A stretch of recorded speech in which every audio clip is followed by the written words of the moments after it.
آج آپ دیکھیے ہم میں سے ہر شخص ایک دوسرے کے لائف سٹائل پر، اس کی ذاتی زندگی پر تبصرہ کرتا ہے، اور ہر شخص دوسرے کے بارے میں اپنے اندر ایک احساس کمتری یا احساس برتری لیے ہوئے ہے۔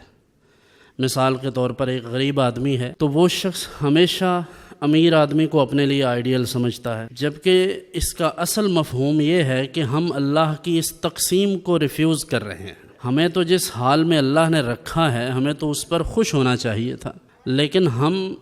اپنی اس حالت کا اور دوسروں کی برتری کا ذمہ دار اللہ تعالیٰ کو ٹھہراتے ہیں، اور یہ سمجھتے ہیں کہ اللہ نے ہمارے ساتھ شاید ناانصافی کر دی ہے معاذ اللہ۔ اور ہر شخص یہی سوچتا ہے کہ جیسے فلاں کی زندگی ہے ویسے میری ہو جائے۔ ہاں، مشکلات سے بچنا چاہیے، آسانی تلاش کرنی چاہیے، عافیت مانگنی چاہیے، انسان کو زندگی میں آگے بڑھتے رہنا چاہیے، لیکن یہ اسلام کی تعلیمات کے بالکل منافی ہے کہ ہم دوسروں کی زندگی کو دیکھ کر اپنی زندگی برباد کریں۔ آج ہماری بے سکونی اور بے چینی کا اصل سبب ہی یہ ہے، ہم اپنی زندگی میں، اپنے معمولات میں، اپنے جو ہمیں عطا کردہ رزق ہے، جو اللہ نے ہمیں مال و دولت یا جو کسی کو جتنے بھی اثاثجات دیے ہیں،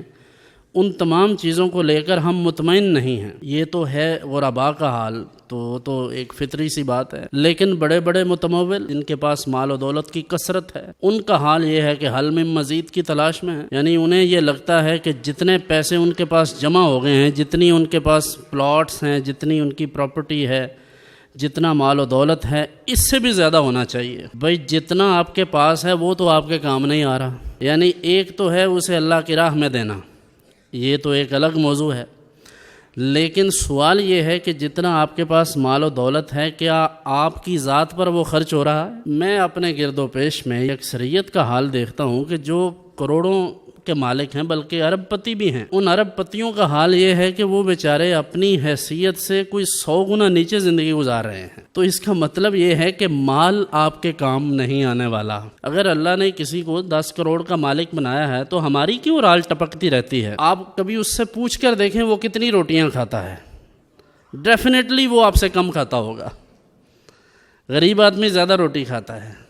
اور جتنے امیر لوگ ہیں ان کو تو پرہیز اتنے بتا دیے ہیں ڈاکٹر نے کہ اب وہ روٹی بھی نہیں کھا سکتے۔ تو بات یہ ہے کہ ہمیں اللہ کی اس تقسیم پر، اس ونڈ پر راضی رہنا چاہیے، اور اپنی عزت کو کبھی بھی، عزت نفس کو مجروح نہیں کرنا چاہیے۔ اسوہ حسنہ میں اگر آپ دیکھیں، نبی مکرم صلی اللہ علیہ وسلم کی ساری حیات طیبہ، حضور کے صحابہ کرام، حضور کے اہل بیت اطہار،